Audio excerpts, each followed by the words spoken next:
Hi guys, welcome back to Spotaria channel. Today in this video, I'll show you how to make Zoom account.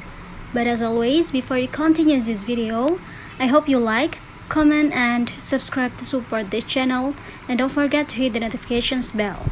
So without any further ado, let's get started. Firstly, open your Zoom apps on your phone and now tap on sign up.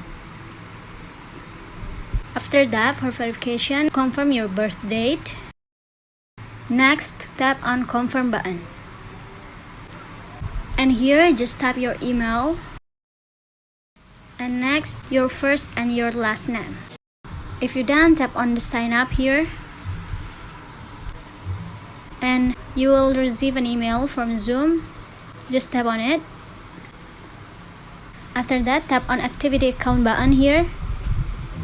Now you have to enter your password. After, confirm your password and tap on continue here. You can tap on go to my account. And yeah, let's go to the Zoom apps first and tap on sign in.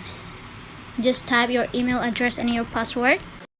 Tap on sign in here. And yeah, here you are. Now you already have an account. So guys, I think it's enough. Thanks for watching this video. I hope this video will helpful. Don't forget to leave your comment in the column below. I'll see you soon on the next one and good luck.